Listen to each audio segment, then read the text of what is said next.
नमस्कार मेरे प्यारे साथी और प्यारे सज्जनों, आप सभी का एक बार फिर से स्वागत है आपके अपने चैनल जिसका नाम है सुजाता के में। तो चलिए आज मैं अपनी नई वीडियो में होम साइंस के आंसर की के साथ हाजिर हुई हूँ, जिसमें आपको देखना है कि आपने क्या क्वेश्चन का आंसर टिक किया है और आप मिला लेंगे इसको।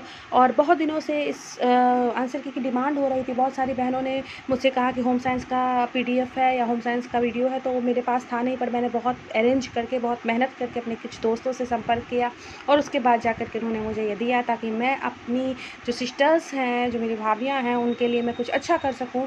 तो चलिए मैं आगे अपनी वीडियो को बढ़ाती हूँ, लेकिन उससे पहले प्लीज़ आप मेरे चैनल को सब्सक्राइब कर दें, मेरी वीडियो को लाइक कर दें और मेरी मेहनत को अप्रिशिएट करें, क्योंकि मैंने आप लोगों के लिए जो है, आप लोगों के टेंशन को कम करने के लिए मैंने चाहा कि आपका अच्छा हो। तो चलिए सबसे पहले आपके दिन की शुरुआत बहुत अच्छे हो और भगवान आपको सारी खुशियाँ दे, आपका रिज़ल्ट अच्छा हो। इसके साथ मैं अपना वीडियो शुरू करती हूँ। तो चलिए हमारा पहला क्वेश्चन है कि डैश पौष्टिक कार्बोहाइड्रेट युक्त नाश्ते वाला खाद्य पदार्थ है। तो इसका सही जवाब हो जाएगा अनाज। चलिए अब हमारा दूसरा आंसर हो जाएगा दूध से निर्मित पदार्थ है। तो इसका सही जवाब हो जाएगा मक्खन। चलिए हमारा तीसरा क्वेश्चन को हम देख लेते हैं कि क्या कह रहा है कि भोजन के तत्व अब जो हमारे शरीर के रोगों को लड़ने में सहायता करता है। तो इसका सही जवाब हो जाएगा वाइटामिन्स। तो चलिए क्वेश्चन नंबर 4 है कि निम्नलिखित में से कौन सा वनस्पति स्रोत से उत्पन्न होने वाला प्रोटीन है। तो इसका सही जवाब हो जाएगा सोयाबीन। चलिए क्वेश्चन नंबर 5 हम लोग देख लेते हैं कि वातावरण से वायुजीवी जीवाणु करते हैं। तो सही जवाब हो जाएगा कार्बन डाइऑक्साइड। चलिए हमारा छठा नंबर का जो है वो क्वेश्चन है भोजन विषाक्त होने का क्या कारण है। तो इसका सही जवाब हो जाएगा इनमें से सही। चलिए हमारा 7वां नंबर का जो क्वेश्चन है वो हम लोग देख लेते हैं कि डैश अंडे का वह भाग होता है जिसमें जोहा होता है। तो इसका सही जवाब हो जाएगा अंडे की जर्दी। चलिए हमारा अगला क्वेश्चन है टेकोफेरॉल क्या है। तो इसका सही जवाब हो जाएगा विटामिन ई से का ही नाम है। चलिए हमारा अगला क्वेश्चन हम लोग देख लेते हैं। तो हमारा अगला क्वेश्चन है कि निम्नलिखित को छोड़कर सभी को आहार में शामिल करना चाहिए। तो इसका सही जवाब हो जाएगा चीनी एवं नमक। चलिए हम अपने अगले क्वेश्चन को देखते हैं। हमारा अगला क्वेश्चन है कि डैश कैल्शियम और फास्फोरस के उपयोग और अवधारण के लिए जरूरी होता है। तो उसका सही आंसर हो जाएगा विटामिन डी। चलिए क्वेश्चन नंबर 11 को हम लोग देख लेते हैं कि शरीर की प्रक्रियाओं का योग जो 3 ऊर्जा पोषक तत्वों से हमारे भोजन की ऊर्जा को बदलता है। तो इसका सही जवाब हो जाएगा मेटाबॉलिज्म। चलिए हमारा अगला क्वेश्चन है कि एक व्यक्ति की जल की आत्मनिर्भरता आवश्यकता निर्भर करती है। तो सही जवाब हो जाएगा इन सबों पर। चलिए हमारा अगला क्वेश्चन जो है वो है कि कौन सा रोग लौह तत्व की कमी से होता है। तो इसका सही जवाब हो जाएगा एनीमिया। चलिए हमारा अगला क्वेश्चन देख लेते हैं हम लोग कि क्या कह रहा है। तो ग्लाइकोजन संग्रहित होता है। तो इसका सही जवाब हो जाएगा यकृत एवं मांसपेशी। चलिए हमारा अगला क्वेश्चन है जो बच्चों के जन्म के 2 सप्ताह से 2 वर्ष तक की अवधि को क्या कहते हैं। तो इसका सही जवाब हो जाएगा शिशु अवस्था। चलिए हमारा अगला क्वेश्चन अब हम लोग देख लेते हैं कि सामान्य पुरुष या महिला कोशिका में डैश क्रोमोसोम होते हैं। तो इसका सही जवाब दिया हुआ है 47, लेकिन जहाँ तक मुझे मालूम है कि 23 पेयर यानी 46 होते हैं। तो शायद मुझे इस क्वेश्चन पे डाउट है। चलिए हमारा अगला क्वेश्चन है कि नवजात के लिए कौन सा आहार प्राकृतिक माना जाता है। तो सही जवाब है इसका माँ का दूध। चलिए हमारा अगला क्वेश्चन है कि इनमें से कौन सा वैक्सीन माँ को गर्भावस्था के दौरान दिया जाता है। तो उसका सही जवाब हो जाएगा चेचक। चलिए हमारा अगला क्वेश्चन है, इसमें देख लेते हैं कि डिलीवरी में फोर्सेप की मदद से बच्चे का सिर बाहर निकाला जाता है। तो इसका सही जवाब हो जाएगा कैंची। चलिए हम अपने अगले प्रश्न को देख लेते हैं कि विकास डैश पैटर्न का अनुसरण करता है। तो इसको सही जवाब हो जाएगा निश्चित। चलिए हमारा अगला क्वेश्चन हम लोग देख लेते हैं कि कौन सा टीका 3 रोगों को शिशु से रक्षा करता है। तो इसका सही जवाब हो जाएगा डीपीटी, यानी डीपीटी 3 रोगों से शिशु की रक्षा करता है। अगला क्वेश्चन है स्थूल क्रियात्मक कौशल क्या है। तो सही जवाब हो जाएगा शरीर के बड़े मांसपेशियों का गतिशील होना। चलिए हमारा अगला क्वेश्चन हम लोग देख लेते हैं बालकों के शारीरिक विकास में सबसे महत्वपूर्ण कारक क्या है। तो सही जवाब हो जाएगा इसका निंदा। चलिए हम लोग अगला क्वेश्चन अब देख लेते हैं कि क्या कह रहा है माता के प्रथम दुग्ध स्राव में क्या पाया जाता है। तो सही जवाब हो जाएगा कोलेस्ट्रॉम। चलिए अब हम लोग आगे देख लेते हैं कि पियाजे की संज्ञानात्मक विकास की पहली अवस्था क्या है। तो इसका सही जवाब हो जाएगा इंद्रिय पेशीय अवस्था। चलिए द नेक्स्ट क्वेश्चन इज संज्ञानात्मक विकास किसने प्रतिपादित किया। तो that's answer is the Jean पियाजे। द नेक्स्ट क्वेश्चन अगला क्वेश्चन है आपके सामने में कि किस हार्मोन की कमी से मधुमेह संबंधित है। तो हम लोग जानते हैं इंसुलिन की कमी से होता है, जिन्हें इंसुलिन के बारे में हम लोग डायबिटीज़ से रिलेटेड है। चलिए अगला क्वेश्चन है कि वैश्विक पोषण समस्या अत्यधिक प्रचलित है। तो विटामिन ए की भी कमी और मोटापा, ये दोनों जो है वो विश्व स्तर की समस्या। इसका आंसर हो जाएगा ए और बी। चलिए एक व्यक्ति की रोग लड़ने की क्षमता को कहते हैं। तो इसका सही जवाब हो जाएगा रोग विरोधी क्षमता। चलिए हमारा अगला क्वेश्चन हम लोग देख लेते हैं कि क्या कह रहा है कि एक शिशु के स्तन त्याग आहार की सही उम्र क्या है, तो सही जवाब हो जाएगा 6 महीना। चलिए हम अगले क्वेश्चन को देख लेते हैं इस समय में कि क्या कह रहा है, तो निम्नलिखित में से कौन सी आहार मूल्यांकन की एक विधि है, तो इसका सही जवाब हो जाएगा खाद्य आवृत्ति प्रश्नावली। चलिए हमारा अगला क्वेश्चन देख लेते हैं, भारत में मातृ मृत्यु दर अधिक होने का प्रमुख क्या कारण है, तो इसका सही जवाब हो जाएगा इनमें से सभी। चलिए हमारा अगला क्वेश्चन हम लोग देख लेते हैं कि सामान्य PEM क्या है, तो इसका सही जवाब हो जाएगा क्वाशियोरकर और मरासपस, यानी ए और बी दोनों। चलिए हमारा अगला क्वेश्चन हम लोग देख लेते हैं कि क्या कह रहा है कि हेपेटाइटिस अंग से संबंधित, तो इसका सही जवाब हो जाएगा लीवर। चलिए अगले क्वेश्चन का आंसर हम लोग देख लेते हैं कि क्या कह रहा है, तो बहुत अधिक वसायुक्त भोजन से क्या होता है, तो सभी होता है, इनमें से सभी इसका आंसर होगा। ये आप देख लेते हैं ऑप्शन क्या स्क्लेरोसिस और भी था। चलिए अब अगला है किस रोटी को हम प्रोटीन की निम्न मात्रा वाला भोजन परोसेंगे, तो आंसर हो जाएगा जिन्हें लंबे समय से किडनी की रोग हो, मोटापा की परेशानियां होती है, सही जवाब हो जाएगा इसमें से सभी, शारीरिक सामाजिक मानसिक। द नेक्स्ट क्वेश्चन ये है कि पेप्टिक अल्सर कहाँ पाए जाते हैं, तो इसका सही जवाब हो जाएगा इसमें से सभी। चलिए अगला क्वेश्चन है हमारा क्षय रोग में आहार दिए जाते हैं, तो सही जवाब हो जाएगा ए और बी। चलिए अगला क्वेश्चन है अल्पभार क्या है, तो इसका सही जवाब हो जाएगा इसमें से सभी। चलिए अगला क्वेश्चन देख लेते हैं, इनमें से कौन मानवीय संसाधन का उदाहरण है, तो सही जवाब हो जाएगा कुशलता। अगला क्वेश्चन है इसमें हमारा किचन में मिक्सी का इस्तेमाल करना किस परिवर्तन समूह के अंतर्गत आता है, तो सही जवाब हो जाएगा कच्चे माल में परिवर्तन। चलिए हमारा अगला क्वेश्चन देख लेते हैं, लक्ष्य को प्राप्त करने के लिए क्रियाओं का खाका तैयार करना क्या कहलाता है, तो सही जवाब हो जाएगा योजना का निर्माण, यानी योजना बनाना। चलिए अगला क्वेश्चन है हमारा कोई भी चीज़ जो हमारी ज़रूरत और आवश्यकता को पूरी करती क्या कहलाती है, तो उसका सही जवाब हो जाएगा अमानवीय संसाधन। चलिए हमारा अगला क्वेश्चन है कि कार्य सरलीकरण तकनीक डैश की तरह होता है, तो उसका सही जवाब हो जाएगा दो तरह का होता है।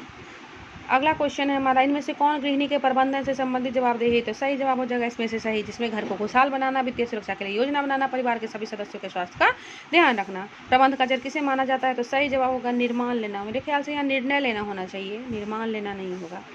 चलिए अगला क्वेश्चन है ब्याज और लाभांश पारिवारिक आय का कौन सा प्रकार है, तो इसका सही जवाब हो जाएगा मौद्रिक आय, यानी मौद्रिक आय। चलिए देखते हैं अब है कि निम्नांकित में से कौन सा एक आंतरिक सजावट का एक क्षेत्र है, तो इसका सही जवाब हो जाएगा कमरों की सज्जा। चलिए हमारा अगला क्वेश्चन हम लोग देख लेते हैं कि प्रत्येक वर्ष किस दिन विश्व बचत दिवस मनाया जाता है, तो इसका सही जवाब हो जाएगा 30 अक्टूबर को। चलिए हमारा अगला क्वेश्चन नंबर 51 हम लोग देखते हैं कि निम्नलिखित में से कौन जीवन बीमा निगम का लाभ है, तो सभी जोखिम का भी कवरेज, ऋण की भी सुविधा और कर का लाभ, ये सभी इसके लाभ हैं। 52 का आंसर हम लोग देखते हैं निम्नलिखित में से कौन ठंडा रंग है, तो इसका सही जवाब हो जाएगा हरा। 53 का आंसर देख लेते हैं क्या कह रहा है, तो 53 का क्वेश्चन है कि समय के प्रबंधन के लिए यह उपकरण है, तो इसका सही जवाब हो जाएगा काम वक्र। चलिए 54 हम लोग देख लेते हैं टेक्सटाइल का क्या अर्थ है, तो सही जवाब हो जाएगा इनमें से सभी, वीविंग भी, फेल्टिंग भी, नीटिंग भी। चलिए हमारा अगला क्वेश्चन जो है वो हम लोग देख लेते हैं, कहता है पटोला बनता है, तो कहाँ बनता है, गुजरात में बनता है, गुजरात में इसका निर्माण होता है। चलिए 56 नंबर हम लोग देखते हैं क्या कह रहा है कि वीविंग, नीटिंग, फेल्टिंग और नॉटिंग क्या चीज़ का साधन है, तो ये सब जो है धागे का प्रकार है। चलिए अब हम लोग अगला देख लेते हैं कपड़े संग्रहित किए जाते हैं, तो इसका सही जवाब हो जाएगा सूखे, साफ, स्वच्छ, मुड़े हुए, उपयुक्त में से सभी। चलिए हमारा जो अगला क्वेश्चन है इस समय पॉस्केट, पाइल, ट्विल और साटिन ये सभी हैं, तो इसका सही जवाब हो जाएगा बुनाई। चलिए अगला क्वेश्चन है हमारा सिंथेटिक रेशा कौन सा है, तो इसका सही जवाब हम सभी जानते हैं पॉलिएस्टर होगा। चलिए हमारा अगला क्वेश्चन देख लीजिए क्या कह रहा है, धागे बने होते हैं, तो इसका सही जवाब हो जाएगा रेशों से। चलिए हमारा अगला क्वेश्चन देखिए इस समय क्या कह रहा है, सामूहिक खेल सूचक क्या है, तो सही जवाब हो जाएगा विकसित सामाजिकता का। चलिए हमारा अगला हम लोग देख लेते हैं प्रश्न क्या कह रहा है, निःशुल्क एवं अनिवार्य शिक्षा लागू है, तो हम लोग जानते हैं राइट टू एजुकेशन है 6 से 14 वर्ष तक के बच्चों के लिए फ्री और राइट टू एजुकेशन। पावलोव के प्रयोग से अधिगम के एक प्रसिद्ध सिद्धांत का निर्माण हुआ, और वो क्या है, तो अनुकूलित अनुक्रिया या अनुबंधित अनुक्रिया, ये हम लोगों ने पढ़ा था। चलिए एरिक्सन के अनुसार जीवन चक्र डैश में विभाजित है, तो 8 चक्र में विभाजित है। 65 हम लोग देख लेते हैं क्या कह रहा है, निम्नलिखित में से कौन सा सही मिलान है, तो इसका सही जवाब है पूर्व बाल्यावस्था, स्वायत्ता बनाम सर्व, लज्जा और शक। चलिए अब 66 है बेंड्यूरा का अवलोकन अधिगम किस पर बल देता है, तो सही जवाब है अनुकरण और मॉडलिंग की प्रक्रिया पे बल देता है। चलिए हमारा द नेक्स्ट क्वेश्चन हमारा नेक्स्ट है कि बाल मनोविज्ञान डैश का अध्ययन है, तो इसका सही जवाब हो जाएगा मन के विज्ञान का अध्ययन है। 68 हम लोग देख लेते हैं क्या कह रहा है कि मानव व्यवहार के संदर्भ में प्रक्षेपण शब्द का प्रयोग किसने किया था, तो इसका सही जवाब हो जाएगा फ्राइड ने किया था। चलिए हम लोग देख लेते हैं 69 को व्यक्तित्व के द्वारा ध्येय भविष्यवाणी कर सकते हैं विचार किसने दिया था, तो इसका सही जवाब हो जाएगा कैटेल ने दिया था। 70 नंबर का क्वेश्चन है 25 से कम बुद्धि वाले लब्धि वाले वालों को क्या कहते हैं, तो इसका सही जवाब हो जाएगा जड़ कहते हैं। चलिए अगला क्वेश्चन हम लोग देखते हैं क्या कह रहा है, इसमें मूल्यों के वर्गीकरण के सम्मिलित नहीं है, तो इसका सही जवाब हो जाएगा येन केन प्रकारेण धनार्जन का मूल्य। चलिए हम लोग अगला देखते हैं बुद्धि के सामान्य तो जी तथा विशेष तो एस के बारे में किसने बताया था, तो इसका सही जवाब हो जाएगा स्पीयरमैन ने बताया था। चलिए हमारा अगला क्वेश्चन है एंडोमॉर्फिन व्यक्तित्व होते हैं, तो सही जवाब हो जाएगा छोटे और मोटे। चलिए द नेक्स्ट क्वेश्चन इज इनमें से कौन सा नैतिक विकास का दूसरा चरण है, तो इसका सही जवाब हो जाएगा पारंपरिक। चलिए हमारा अगला क्वेश्चन है औपचारिक शिक्षा अनौपचारिक शिक्षा डैश भी कहा जाता है, तो इसको हम लोग आकस्मिक शिक्षा भी कहते हैं। ठीक है, चलिए अगला क्वेश्चन हम लोग देख लेते हैं पाठचर्या चर्चा नियोजन उप प्रणाली का एक भाग है, सही जवाब होगा शैक्षिक सुविधाएं। चलिए अगला क्वेश्चन है हमारा वह जानकारी जो एक संचारकर्ता अपने प्रदर्शकों द्वारा प्राप्त करना समझना और स्वीकार करता है उसको कहते हैं एक संदेश। चलिए हमारा नेक्स्ट क्वेश्चन है उच्च शिक्षा में अभी दबदबा है, तो सही जवाब हो जाएगा सार और सिद्धांतिक का। चलिए हमारा अगला क्वेश्चन हम लोग देख लेते हैं, यह है विस्तार शिक्षा है, तो सही जवाब हो जाएगा गैर औपचारिक शिक्षा। चलिए हम अपना अगला क्वेश्चन देख लेते हैं, विस्तार ला रहा है, तो सही जवाब हो जाएगा वांछनीय परिवर्तन। चलिए अगला क्वेश्चन हम लोग देख लेते हैं कि वो साधन जो व्यक्ति को सुनकर सीखने में मदद करता है डैश कहलाते हैं, तो सही जवाब हो जाएगा श्रव्य सामग्री। चलिए अगला क्वेश्चन है हमारा चित्रकारी या फोटोग्राफी द्वारा किया गया निरूपण जो किसी वास्तु का सटीक विचार देता है उसे डैश कहा जाता है, तो इसका सही जवाब हो जाएगा चित्र। चलिए अगला है ग्रामीण विकास कार्यक्रम का उद्देश्य है, इसका आंसर हो जाएगा उपरोक्त सभी। चलिए हमारा अगला क्वेश्चन है कि निम्नलिखित में से कौन सी योजना ग्रामीण उत्थान के लिए नहीं है, तो इसका सही जवाब हो जाएगा SSY। चलिए अगले प्रश्न को हम लोग देख लेते हैं, एक प्रसार कार्यकर्ता के लिए निम्नलिखित में से कौन सी पद्धति नैसर्गिक या अनौपचारिक नेतृत्व चयनित करने में उपयोगी सिद्ध होगी, तो सही जवाब हो जाएगा समाज नीति। चलिए अगला क्वेश्चन का आंसर हो जाएगा जब उन्हें आवश्यकता की अनुभूति होती है। 87 का हम देखते हैं कि सहभागी ग्रामीण मूल्यांकन की अवधारणा डैश द्वारा शुरू की गई, तो सही जवाब होगा रॉबर्ट चैम्बर्स। चलिए अगला क्वेश्चन देखते हैं, डैश एक व्यक्ति का अपने मृत भाई की निसंतान विधवा के साथ विवाह है, तो लेविरेट होगा इसका आंसर। चलिए 89 क्वेश्चन नंबर देखते हैं, संयुक्त परिवार में रहकर जो बातें सीखी जाती है, तो इसका सही जवाब हो जाएगा A और C, यानी बच्चे बड़ों से अच्छे संस्कार सीखते हैं और दूसरे बच्चों के साथ बातों को साझा करना सीखते हैं। 90 का आंसर हो जाएगा करवा एवं गुस्सैल, वैवाहिक संघर्ष में ये घटनाएं शामिल है, तो होगा करवा एवं गुस्सैल। चलिए अगला है सकारात्मक पालन पोषण निम्नलिखित में से किस तरीके से मदद करता है, तो सही जवाब हो जाएगा बच्चों की वृद्धि और विकास। 92 हो जाएगा जब संतान को पिता का नाम विरासत में मिलता है तो परिवार कहलाता है, इसका सही जवाब हो जाएगा एक संरक्षक। चलिए अगला क्वेश्चन है कपल्स के बीच झगड़े को कैसे सुलझाया जाता है, तो सही होगा एक दूसरे के साथ गुणवत्तापूर्ण समय बिताकर। चलिए अगला प्रश्न है हमारा, इस समय देखते हैं प्राचीन भारत के दौरान युवा लड़कियों को शिक्षा एक महत्वपूर्ण योग्यता माना जाता था, इसका सही होगा विवाह। अगला है समाज में महिलाओं की कमजोर स्थिति किसके कारण है, तो इसका सही हो जाएगा उपरोक्त सभी, यानी दहेज प्रथा निरक्षरता, इन तीनों कारणों की वजह से।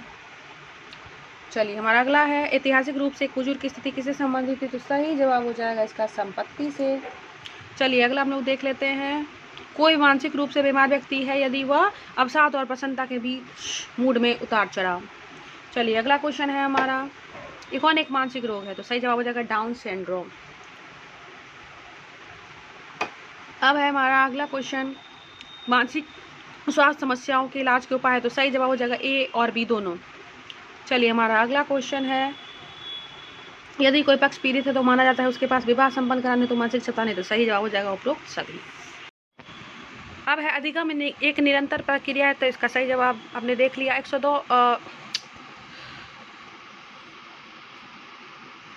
चलिए अधिगम एक निरंतर प्रक्रिया है, तो सही जवाब होगा पालने से कब्र तक। सहयोग और दल की भावना विकसित करने हेतु उपयुक्त क्रिया है, तो सही जवाब होगा परियोजना कार्य। 103 का सही जवाब होगा स्वतंत्र चर। 104 का सही जवाब हो जाएगा संपूर्ण विकास। 105 का सही जवाब हो जाएगा उद्देश्य। 106 का सही जवाब हो जाएगा कैल्डवेल कुक ने। 107 का सही जवाब हो जाएगा आर्मस्ट्रांग शिक्षा की देन है, ह्यूरिस्टिक विधि। 108 का सही जवाब हो जाएगा इतिहास। तो प्लीज़ मेरे चैनल को पहले लाइक और सब्सक्राइब कर दें। चलिए, पाठ योजना में विषय प्रतिबिंबित होता है, तो सही जवाब होगा उद्देश्य कथन। 110 का सही जवाब हो जाएगा फ्रेबल का। 111 का सही जवाब हो जाएगा गैर प्रासंगिकरण। 112 का आंसर हो जाएगा तैरना। Please subscribe and like my video and subscribe my channel. 113 का आंसर हो जाएगा शीर्षगामी अवरोही समीपस्थ अंतरिक्ष बाहरी। 114 का आंसर हो जाएगा चर्चा विधि। 115 का आंसर हो जाएगा छात्रों में स्वशिक्षा को बढ़ावा देना। 116 का सही आंसर हो जाएगा ए और बी दोनों। 117 का सही आंसर हो जाएगा आपका national library of India Kolkata. 117 का आंसर नहीं दिया। 118 का आंसर हो जाएगा वैज्ञानिक। 119 का आंसर हो जाएगा छात्रों को मानवता के उच्च मूल्यों से अवगत कराते हैं। 120 का आंसर हो जाएगा सहायक के रूप में। 121 का आंसर हो जाएगा आपका वैधता। 122 का आंसर हो जाएगा आपका वाद विवाद। 123 का आंसर हो जाएगा आपका उपरोक्त सभी। 124 का आंसर हो जाएगा आपका यह शिक्षकों के वृत्तिक विकास से संबंधित है। 125 का आंसर हो जाएगा आपका पाठचर्या। 126 का आंसर हो जाएगा आपका 5 वर्गों में। 127 का आपका आंसर हो जाएगा जीवित प्राणी। 128 का आंसर हो जाएगा आपका जातिगत अनुभव। 129 का आंसर हो जाएगा आपका उपरोक्त सभी। 130 का आंसर हो जाएगा आपका करके सीखना। 131 का आंसर हो जाएगा आपका रविंद्रनाथ टैगोर। 132 का आंसर हो जाएगा आपका खजियार। 133 का आंसर हो जाएगा आपका कमाई की कीमत प्राइस टू अर्निंग। 134 का आंसर हो जाएगा बिहार और बंगाल। 135 का आंसर हो जाएगा आपका दल बदल विरोधी कानून। 136 का आंसर हो जाएगा आपका ए का 4, बी का 3, सी का 2, डी का 1। 137 का आंसर हो जाएगा उड़ीसा। 138 का आंसर हो जाएगा आपका ए और डी। 139 का आपका आंसर हो जाएगा 144 ग्राम। और 140 का आंसर हो जाएगा आपका टिन और cover. Please subscribe my channel. 141 का आंसर हो जाएगा 9। 142 का आंसर हो जाएगा 1 करोड़। 143 का आंसर हो जाएगा 300 ग्राम। 144 का आंसर हो जाएगा 4 गुना। 145 का आंसर हो जाएगा 4 घंटे 25 मिनट। 146 का आंसर हो जाएगा लंबाई। 147 का आंसर हो जाएगा आपका लोमड़ी। 148 का आंसर हो जाएगा आपका 65। 149 का आंसर हो जाएगा आपका LTRSB। और 160 का आंसर 50 का आंसर हो जाएगा ससुर। तो चलिए, हमने आपके सारे आंसर्स को जो है आपके पास रख दिया है। आप अपने आंसर को आप मिला लें। अगर इसमें कोई प्रॉब्लम है तो आप कमेंट बॉक्स में टाइप कर सकते हैं। आपको किसी चीज़ के आंसर की चाहिए तो आप मेरे कमेंट बॉक्स में टाइप करें, मेरे पास अवेलेबल होगा तो मैं उसकी वीडियो ज़रूर बनाऊँगी। लेकिन प्लीज़ मेरे वीडियो को लाइक कर दें, मेरे चैनल को सब्सक्राइब कर दें। चलिए, आज के लिए इतना ही। आपका दिन